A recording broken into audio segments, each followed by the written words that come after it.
The compound used in anti malarial drug, malaria की दवाई बनाने में इनमें से कौन से कंपाउंड काम आता है? डिस्प्रिन। डिस्प्रिन है जो आप घर में डिस्प्रिन खाते हैं सिर दर्द में या बुखार में, वो उसमें एस्पिरिन होता है। नियोप्रिन होता है रबड़, आइसोप्रिन भी होता है रबड़, और क्लोरोक्विन, इस क्वेश्चन का आंसर है क्लोरोक्विन। क्लोरोक्विन एक ऐसी दवाई है जो हमें सिनकोना नाम के पेड़ से मिलती है और ये मलेरिया की दवाई बनाने में काम आती है। द एंजाइम पेप्सिन, हमारे पेट में एंजाइम होता है जिसको बोलते हैं पेप्सिन। पेप्सिन खाना पचाने में हेल्प करता है। इसको एक्टिवेट करने के लिए, इसको जागरूक करने के लिए एंजाइम को कौन सी एसिड पेट में बनती है? Nitric acid, hydrochloric acid, acetic acid या ब्यूटाइरिक एसिड? तो ये बड़ा साधारण सा सवाल है। हाइड्रोक्लोरिक एसिड यानी HCl। इसको हमारे पेट में एक खास तरह के सेल होते हैं जिन्हें बोलते हैं पेप्टिक सेल या ऑक्सिएंटिक सेल्स। ये इस एसिड को बनाते हैं पेट में। इसका पीएच काफ़ी एसिडिक होता है, 1 to 2 इसका पीएच होता है, और खाना पचाने में ये सहायक है। Mahipal was absent in the class, कोई पर्सन है महिपाल, ये क्लास में एबसेंट हो गया क्योंकि इसकी मसल्स में पेन हो रहा था। तो ये पेन हो रहा था क्योंकि इसने ज़रूरत से ज़्यादा एक्सरसाइज कर ली, कल बहुत ज़्यादा स्ट्रेस में थी इसकी बॉडी। तो ये पेन क्यों हुआ? देखिए, जब भी हम मान लीजिए भागते हैं, दौड़ते हैं, कोई भी काम करते हैं, तो मसल्स में पेन शुरू हो जाता है। एक लेवल तक हम भाग सकते हैं, उसके बाद भागेंगे तो हमारी मसल दर्द करेंगी, और ये दर्द इसलिए करेंगी क्योंकि हमारी मसल में प्रोड्यूस होता है लैक्टिक एसिड। हमारी मसल्स में एनारोबिक रेस्पिरेशन स्टार्ट हो जाता है, यानी ऑक्सीजन की कमी के बिना, ऑक्सीजन की कमी से हमारी बॉडी में बनता है lactic acid. Right part of the human heart, यानी अगर मैं ये ह्यूमन हार्ट मान लूँ तो ये है लेफ्ट पार्ट और ये है राइट पार्ट, इसमें किस तरह का ब्लड आता है? तो right part of human heart में ब्लड आता है डीऑक्सीजनेटेड, यानी दूषित खून, ऑक्सीजन के बिना जो खून है वो वाला। तो ऊपर से superior vena cava, superior vena cava, और नीचे से इंफीरियर वेना कावा नाम की दो वेन्स हैं जो दूषित खून लेके right part of the heart में आती हैं। इसको बोलते हैं डीऑक्सीजनेटेड ब्लड। और जो लेफ्ट पार्ट है हार्ट का, इसमें आता है ऑक्सीजनेटेड ब्लड, यानी प्योर ब्लड, और फिर ये पूरी बॉडी में सर्कुलेट होता है। The transport of soluble products of photosynthesis is called translocation and it occurs in the part. इस सवाल का मतलब ये है कि अगर कोई पौधा है तो पौधे में जो खाना है वो एक जगह से दूसरी जगह, जो फोटोसिंथेसिस है, फोटोसिंथेसिस आप जानते हैं वो प्रोसेस है जिससे प्लांट्स खाना बनाते हैं। तो ये फोटोसिंथेसिस के द्वारा बनाया गया खाना प्लांट्स में एक जगह से दूसरी जगह कौन पहुंचाता है? जाइलम, स्क्लेरेनकाइमा, फ्लोएम या कोलेनकाइमा? तो इसका आंसर है फ्लोएम। जाइलम पहुंचाता है पानी एक जगह से दूसरी जगह, और फ्लोएम पहुंचाता है फूड, जो सोल्यूबल प्रोडक्ट्स होते हैं जो फोटोसिंथेसिस के द्वारा बनाए जाते हैं। हमारी जो किडनी है, किडनी के अंदर जो फिल्ट्रेशन यूनिट होते हैं उन्हें क्या बोलते हैं? तो हमारी किडनी के अंदर जो फिल्ट्रेशन यूनिट है, यानी किडनी के जो सेल्स हैं, उन्हें बोला जाता है नेफ्रॉन्स। और न्यूरॉन्स बोला जाता है जो हमारे नर्वस सिस्टम के सेल होते हैं, यानी हमारे दिमाग के जो सेल हैं उन्हें बोला जाता है न्यूरॉन्स। गस्टेटरी रिसेप्टर का क्या काम है? हमारी बॉडी में गस्टेटरी रिसेप्टर टेस्ट के लिए होते हैं, और स्मेल के लिए होते हैं ओल्फैक्टरी रिसेप्टर्स। तो इन दोनों को आपको याद रखना है। Junction between two neurons is called, जो भी नर्व कंडक्शन होती है, यानी जो भी मैसेज हमारी बॉडी में ब्रेन तक जाते हैं वो नसों के थ्रू जाते हैं, यानी नर्व्स के थ्रू जाते हैं। तो जो नर्व्स होती हैं उसमें इस तरह का एक हमारा न्यूरॉन होता है, ये डेंड्राइट होता है, ये वाला पार्ट एक्सॉन होता है, और जहाँ ये दो मिलते हैं उसे बोला जाता है सिनेप्स। तो नर्व कंडक्शन ऐसे होती है, मान लीजिए ये एक न्यूरॉन है और ये दूसरा न्यूरॉन है, तो एक न्यूरॉन से दूसरे न्यूरॉन, फिर दूसरे न्यूरॉन से तीसरे न्यूरॉन, ऐसे करके मैसेज हमारे दिमाग तक पहुंचता है, और इसे बोलते हैं synapse. Endocrine organ present in human female, endocrine organ वो होता है जो हमारी बॉडी में हार्मोन बनाता है। तो इनमें से कौन सा ऐसा एंडोक्राइन ऑर्गन है जो फीमेल में होता है लेकिन मेल में नहीं होता है? तो टेस्टिस जो है वो मेल में होता है, पिट्यूटरी ग्लैंड मेल और फीमेल दोनों में होता है, और थाइमस भी मेल और फीमेल दोनों में होता है। तो सिर्फ ओवरी एक ऐसी चीज है जो सिर्फ फीमेल में होती है। Female reproductive organ in flowering plant is called, plants में जो फीमेल वाला रिप्रोडक्टिव ऑर्गन है उसको क्या बोलते हैं? तो उसको बोलते हैं कार्पल, और मेल वाले को बोलते हैं stamen. Fertilised ovule develops into a dash in an angiospermic plant. देखिए, जब हमारे पोलन ग्रेन्स जो मेल पार्ट तक पहुंचते हैं पौधे के अंदर, तो फर्टिलाइजेशन होता है। फर्टिलाइजेशन के बाद सबसे पहले बनता है ओव्यूल, और ये ओव्यूल बाद में बनाता है seed.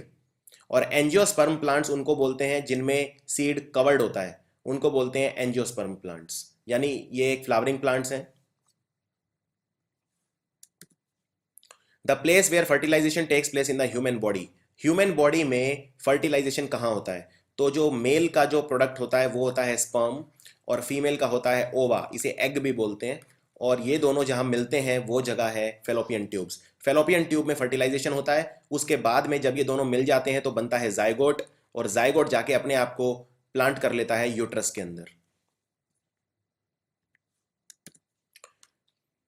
If in a human sperm 22 plus Y fertilizes an egg 22 plus X, the sex of the fetus shall be।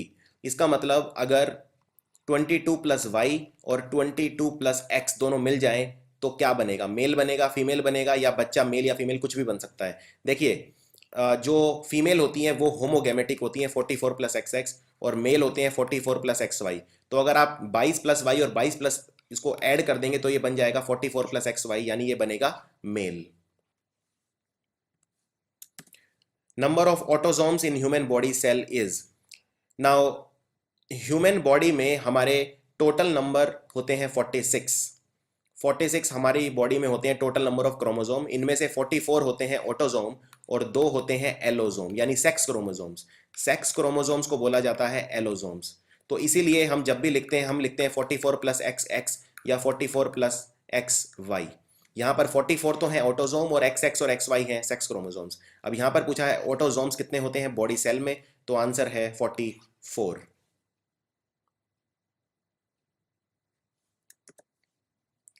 Only -% of the energy can be transferred from one trophic level to the next trophic level. इस सवाल का trophic level क्या होते हैं? जैसे सबसे पहले पौधा होता है यानी प्लांट। पौधे को मान लीजिए बकरी ने खाया, गोट ने, गोट को शेर ने खाया यानी लायन ने, लायन को किसी और ने खाया, ऐसे। तो जब पौधे से पौधा, ये एक ट्रॉफिक लेवल है, ये पहला ट्रॉफिक लेवल, ये दूसरा ट्रॉफिक लेवल, लायन तीसरा, और जो लायन को भी खाएगा आगे वो चौथा ट्रॉफिक लेवल। तो एक ट्रॉफिक लेवल से दूसरे ट्रॉफिक लेवल्स में कितनी एनर्जी ट्रांसफर होती है? ये होती है सिर्फ 10%। इसको बोलते हैं 10% लॉ। यानी फॉर एग्जाम्पल अगर कोई मटन खाता है, बकरी खाता है, तो उसे सिर्फ बकरी की 10% एनर्जी मिलेगी। और अगर कोई मान लीजिए बकरी को शेर खाता है तो शेर को भी 10% एनर्जी मिलेगी। इसी तरह जैसे सांप को मोर खाता है तो सांप में जितनी भी एनर्जी है उसकी सिर्फ 10% मोर को मिलेगी। इसे बोलते हैं 10% लॉ।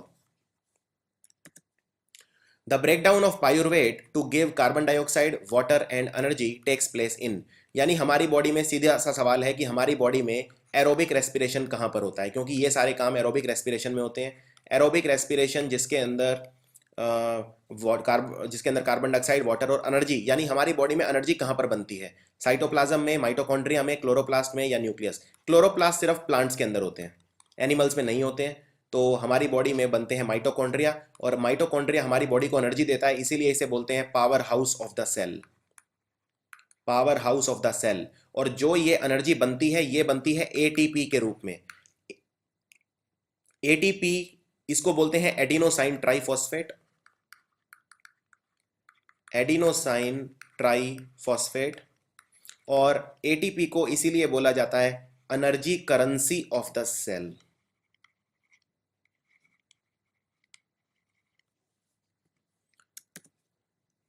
बाइल को कौन बनाता है? बाइल को लिवर बनाता है। बाइल का काम है बॉडी के अंदर जो फैट है, फैट डाइजेस्ट करना।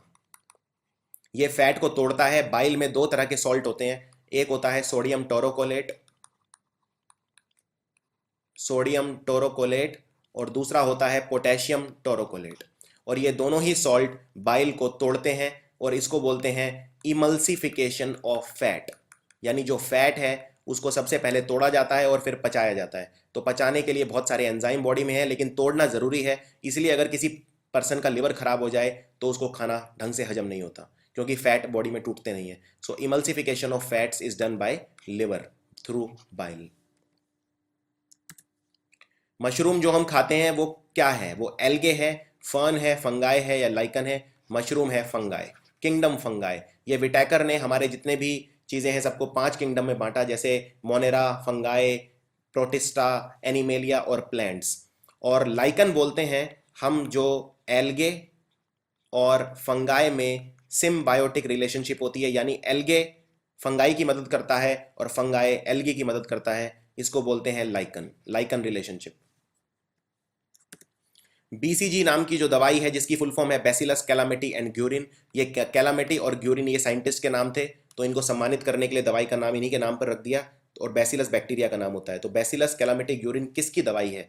बैसिलस कैलामिटी ग्यूरिन हम दवाई देते हैं ट्यूबरकुलोसिस के लिए। ट्यूबरकुलोसिस जिसमें लगातार खांसी आती है, इसका एक बहुत बड़ा सिम्टम है क्रॉनिक कफ, इसको हम हिंदी में बोलते हैं दमा। हमारा जो ब्लड है उसका पीएच कितना होता है? उसका पीएच है 7.35 टू 7.45। इसका मतलब हमारा जो ब्लड है वो है बेसिक या अल्कलाइन। हमारा ब्लड एसिडिक नहीं है, बेसिक, क्योंकि 7 से ऊपर पीएच जिनका होता है वो होते हैं बेसिक, तो हमारे ब्लड का पीएच 7 से ज्यादा है। Amino acid are a product of the digestion, यानी कौन से प्रोडक्ट हम खाना खाते हैं उसमें कार्बोहाइड्रेट होते हैं, फैट होते हैं, प्रोटीन होते हैं, विटामिन भी होते हैं, इनमें से क्या चीज टूटती है तो अमीनो एसिड बनते हैं। तो अमीनो एसिड, बहुत सारे अमीनो एसिड मिलकर बनाते हैं प्रोटीन, इसलिए जब प्रोटीन टूटता है तो बनते हैं अमीनो एसिड। इनमें से किस फल या सब्जी के अंदर लाइकोपीन नाम का पदार्थ होता है? लाइकोपीन लाल रंग का कलर देता है टमाटर को, तो टोमेटोज के अंदर होता है लाइकोपीन। ये एक इंपॉर्टेंट एंटीऑक्सीडेंट है, जो और एंटीऑक्सीडेंट हमारी बॉडी को बहुत ज़्यादा जरूरत पड़ती है, इसलिए टमाटर खाना सेहत के लिए बहुत अच्छा रहता है।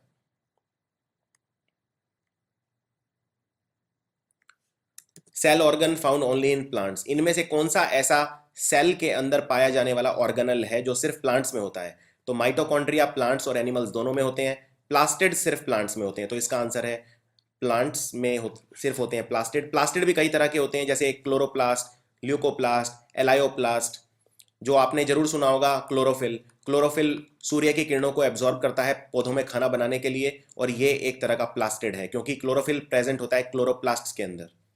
गोल्गी बॉडी प्लांट्स और एनिमल्स दोनों में होते हैं, राइबोसोम्स भी प्लांट और एनिमल दोनों में होते हैं, और राइबोसोम का काम है प्रोटीन्स बनाना।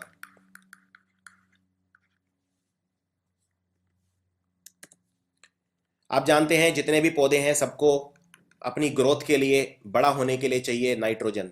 तो नाइट्रोजन किस रूप में पौधे मिट्टी से लेते हैं? तो नाइट्रोजन सबसे ज्यादा ली जाती है नाइट्रेट्स के रूप में, यानी NO3, जिसको बोलते हैं नाइट्रेट। मिल्क शुगर को क्या बोलते हैं? मिल्क शुगर को बोलते हैं लैक्टोज, और फ्रक्टोज बोलते हैं फ्रूट शुगर को। यानी जो फल मीठे होते हैं वो इसलिए क्योंकि उनके अंदर एक चीनी, एक शुगर होती है जिसको बोलते हैं फ्रक्टोज, और सुक्रोज होती है जो हम घर में चीनी खाते हैं नॉर्मल। अगर मैं नॉर्मल चीनी जो हम घरों में खाते हैं, हाउस शुगर, होम शुगर, या जो गन्ने से बनती है, उसको बोलते हैं सुक्रोज। सुक्रोज को केन शुगर भी बोला जाता है क्योंकि ये शुगर केन यानी गन्ने से मिलती है। सिल्क वॉर्म यानी सिल्क देने वाला कीड़ा, अगर उसको पाला जाए तो उसको क्या बोलते हैं? आर्बोरिकल्चर, सेरिकल्चर, सिल्वीकल्चर या एपीकल्चर? तो सिल्क वर्म्स को बोलते हैं सेरिकल्चर। ये एक इंपॉर्टेंट सवाल है। सिल्वीकल्चर होता है जंगलों को उगाना, यानी फॉरेस्ट को उगाना, और एपीकल्चर होता है मधुमक्खियों को उगाना, यानी बीज। कल्टीवेशन ऑफ बीज इज कॉल्ड एपीकल्चर।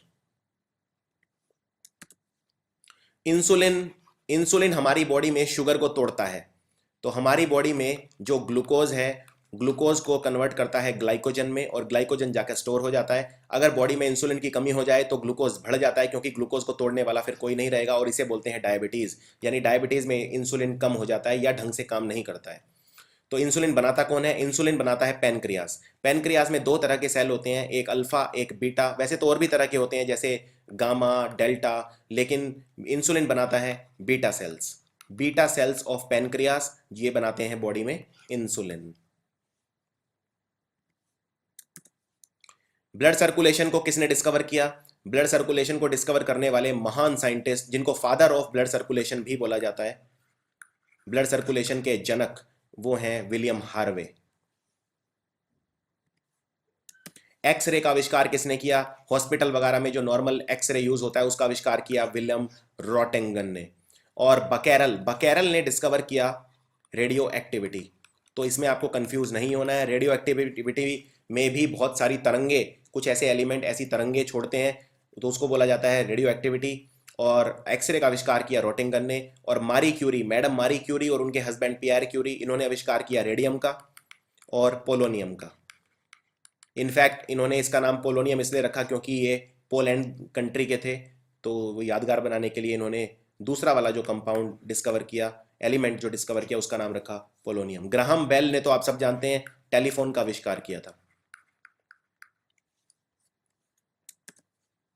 हमारी बॉडी में मास्टर ग्लैंड किसे बोलते हैं? मास्टर ग्लैंड वो है जो सब कुछ कंट्रोल करता है, तो वो है पिट्यूटरी ग्लैंड। और हमारी बॉडी में ये मास्टर ग्लैंड है, लेकिन ये सबसे छोटा ग्लैंड भी यही है। तो हमारी बॉडी में स्मॉलेस्ट ग्लैंड है पिट्यूटरी ग्लैंड, और हमारी बॉडी में लार्जेस्ट ग्लैंड है लिवर, सबसे बड़ा ग्लैंड है लिवर। हमारी बॉडी में कौन सा ऐसा ग्लैंड है जो ब्लड प्रेशर को कंट्रोल करता है? देखिए, ब्लड प्रेशर हमारी बॉडी में होता है एड्रीनलिन से। अगर एड्रीनलिन बढ़ेगा तो हमारी बॉडी में बीपी बढ़ेगा, और एड्रीनलिन बनाता है एड्रीनल ग्लैंड। ये किडनी के बिल्कुल ऊपर होता है। भारत का पहला ट्रांसजेनिक क्रॉप कौन सा था? ट्रांसजेनिक क्रॉप होता है अगर आप किसी पौधे के अंदर किसी दूसरे की जीन डाल दें। तो पहला था कॉटन, क्योंकि हमने बनाया बीटी कॉटन। बीटी कॉटन आप जानते होंगे, बहुत ज़्यादा न्यूज़ में रहता है। बीटी कॉटन के अंदर हमने एक बैक्टीरिया लिया जिसका नाम था बैसिलस थुरीजेनेसिस, और बैसिलस थुरीजेनेसिस का जीन हमने डाल दिया कॉटन के अंदर, यानी रुई के अंदर। और ये हमने इसलिए किया क्योंकि कोई रुई जो किसान उगाते थे, रुई को एक कीड़ा खा जाता था जिसका नाम था बॉलवॉर्म, और इसका कोई इलाज नज़र नहीं आ रहा था। हमने सारे सल्यूशन और खाद सब कुछ ट्राई कर लिया था, सारे पेस्टिसाइड, तो इसलिए। लेकिन बैसिलस थुरीजेनेसिस जब बीटी कॉटन आया तो बीटी कॉटन था बॉलवॉर्म रेजिस्टेंट, यानी बॉलवॉर्म नाम का कीड़ा इसका कुछ नहीं बिगाड़ पाता था। तो बीटी कॉटन भारत में बहुत पॉपुलर हुआ, और आज ज़्यादातर कॉटन जो भारत में उगता है वो बीटी कॉटन है। हमारी बॉडी का लार्जेस्ट ऑर्गन कौन सा है? तो लार्जेस्ट ऑर्गन है स्किन। तो इसमें ये गलती का बहुत चांस है क्योंकि कई लोग लिवर मार्क करते हैं। लिवर हमारी बॉडी का लार्जेस्ट ग्लैंड है, लेकिन ऑर्गन है स्किन। आंसू बनाना, आंखों के अंदर आंसू बनाना किसका काम है? कौन सा ग्लैंड है जो आंसू बनाता है? तो ये है लैक्राइमल ग्लैंड। और आंसू का काम है हमारी आंखों को वॉश करना, और अगर आंसुओं की कमी हो जाए तो आंखों में बहुत दर्द होता है, और इसको बोलते हैं ज़ेरोप्थेल्मिया, यानी ड्राई आइज। अगर लोग बहुत ज़्यादा कंप्यूटर करते हैं, बहुत ज़्यादा टीवी देखते हैं, बहुत ज़्यादा पढ़ते हैं, तो उससे अक्सर आंखें सूख जाती हैं और उसके बाद दर्द शुरू होता है, जिसको बोलते हैं ड्राई आइज, ज़ेरोप्थेल्मिया। कौन सा ऐसा पर्सन है जो किसी को भी खून दे सकता है, यानी यूनिवर्सल डोनर? तो यूनिवर्सल डोनर बोलते हैं ओ नेगेटिव को। कई लोग सोचते हैं इसमें ओ पॉजिटिव, लेकिन ये गलती मत करना। ओ नेगेटिव है जो सबको खून दे सकता है, और ए बी पॉजिटिव है जो